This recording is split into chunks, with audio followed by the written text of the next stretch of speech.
नमस्कार देवियों सज्जनों, a very good evening to all of you. आप सबका पुनः हार्दिक अभिनंदन करता हूँ, खैर मकदम करता हूँ आप ही के अपने चैनल असिडुअस आशीष में। आज फिर से हम एक नए रूल के साथ आप सबके सामने हाजिर हैं। सब्जेक्ट वर्ब अग्रीमेंट का जो ये मुसलसल कार्यक्रम चला आ रहा है उसको आगे बढ़ाते हैं। पिछली किस्तों में हमने देखा बहुत ही प्रभावशाली, बड़े ज़बरदस्त रूल्स। किसी एक को दूसरे पे फौकियत नहीं दी जा सकती, सभी इक्वली इम्पॉर्टेंट हैं। अभी तक 15 रूल्स हमने कवर कर लिए हैं सब्जेक्ट वर्ब अग्रीमेंट के। बड़ा इम्पॉर्टेंट टॉपिक है और आज का जो 16वां रूल है उस पर ध्यान देते हैं, उससे आज के कार्यक्रम का आगाज़ करते हैं। तो आप अपने स्क्रीन्स पे देख पा रहे होंगे rule number 16। If singular nouns are joined by and in a sentence, and if any or all of these singular nouns are preceded by each, every, no, then the verb is always singular। कहने का मतलब अगर singular nouns हैं sentence में, उन्हें and से जोड़ा गया और किसी एक के आगे या सभी के आगे each लगा हो, every लगा हो या no लगा हो, ये सारे डिटरमाइनर्स अगर हों, then the verb is always singular। इस रूल का यही रहा मतलब, सिंगुलर नाउन्स हैं उन्हें एंड से जोड़ा गया और सभी में या किसी एक में अगर ईच लगा हो, एवरी लगा हो या नाउन नो लगा हो, इनके पहले, सिंगुलर नाउन्स के पहले, तो वर्ब हमारा हमेशा सिंगुलर होगा। तो आइए कुछ मिसालें देखते हैं आज इससे रिलेटेड क्या हैं। Every technique and experiment has given only lethal upshots. Every technique and experiment has given only lethal upshots. यहाँ देखिए सिंगुलर नाउन्स हैं, टेक्निक एंड एक्सपेरिमेंट, उनके आगे एवरी लगा हुआ है। तो यहाँ दो नाउन्स देख के कि टेक्निक और एक्सपेरिमेंट हैं एंड से जोड़े जा रहे हैं, इस वजह से हम उन्हें हैव कर दें, तो ये मत कीजिएगा। ये ज़रूर देखिएगा कि उनके आगे एवरी या नो या ईच तो नहीं लगा है। तो यहाँ every technique and experiment has given only lethal upshots. Upshots यानी रिजल्ट्स, लीथल यानी फेटल आप कह सकते हैं। Each student and teacher is going to contribute for annual day ceremony। यहाँ देखिए student and teacher similar nouns, उनके आगे each आ गया तो subject singular होने की वजह से verb भी singular हुआ। यहाँ is है, यहाँ are मत कर दीजिएगा student and teacher दो nouns को देख के। Each student and teacher is going to contribute for annual day ceremony। No circumstance or reason has ever foiled a resolute's assiduity to excel in life।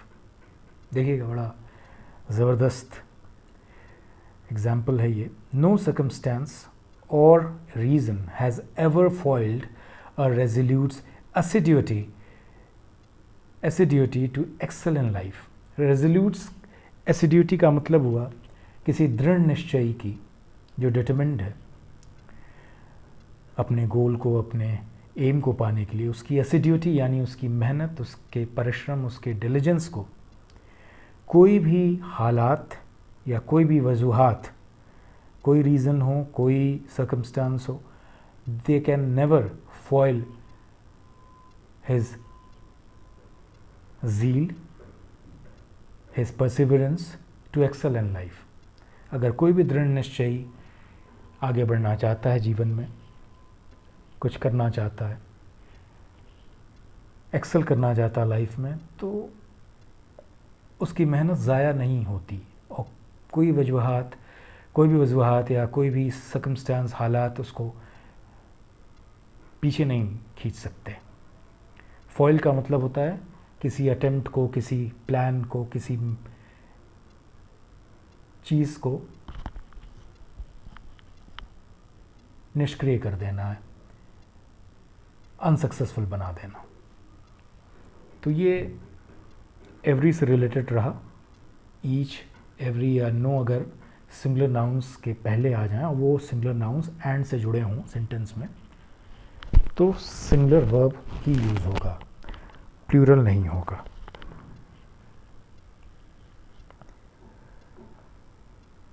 कुछ और examples देखते हैं, आइए आप लोगों के स्क्रीन्स पे। ये ईच, एवरी और नो से रिलेटेड नहीं है, लेकिन वही नाउन्स और प्रोनाउंस अगर वो एंड से जुड़े हों तो किन केसेस में वो सिंगुलर वर्ब लेंगे और किन में प्लूरल, उस पे देखते हैं। तो आप देख पा रहे होंगे, the thinker and social activist, the thinker and social activist is a nonagenarian. यहाँ देखिए, the thinker and social activist is a nonagenarian. Nonagenarian का मतलब हुआ जिसकी अवस्था 90 से 99 के बीच की हो, जो सेंटिनेरियन ना हुआ हो, शतायु ना हो, लेकिन 90 और 99 के बीच की अवस्था जिसकी भी हो, उस आयु वाले व्यक्ति को नोनाजेनेरियन कहते हैं। The thinker and social activist is a nonagenarian. तो यहाँ सिंगुलर वर्ब इसलिए यूज़ हुआ, इज़ यहाँ इसलिए हुआ क्योंकि सिर्फ एक ही व्यक्ति को ये डिनोट कर रहा है, the thinker and social activist. और दूसरी तरह से आप देख सकते हैं, जो डेफिनेट आर्टिकल द है वो सिर्फ एक नाउन के आगे लगा है, यहाँ थिंकर के आगे लगा है।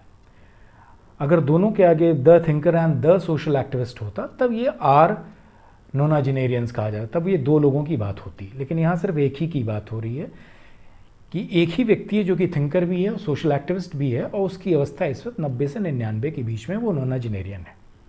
तो इसका ध्यान दीजिएगा, बड़ा इंपॉर्टेंट है। The director and the manager have decided to extend the office working hours.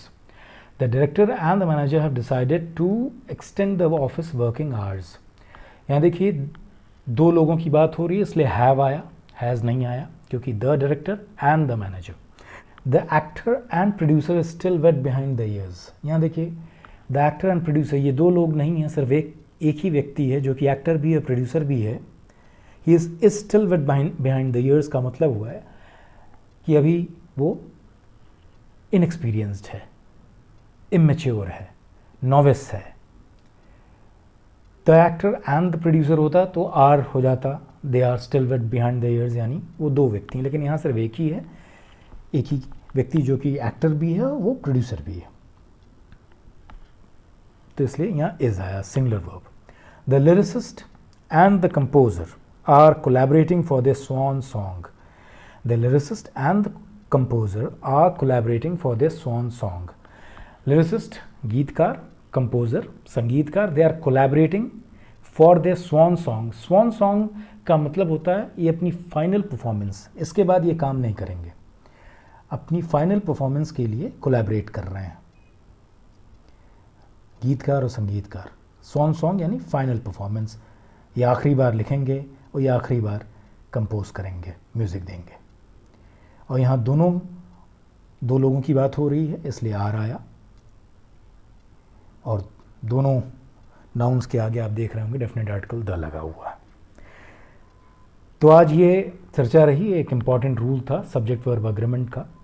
तो आज के लिए इजाज़त चाहूँगा, आगे फिर एक नए रूल के साथ अगली किस्त में हाजिर होंगे। Thank you so much for your time, for your patience. But before I sign off, the same request, please subscribe the channel if you haven't, share it, like it. Thank you, bye bye, and have a great day.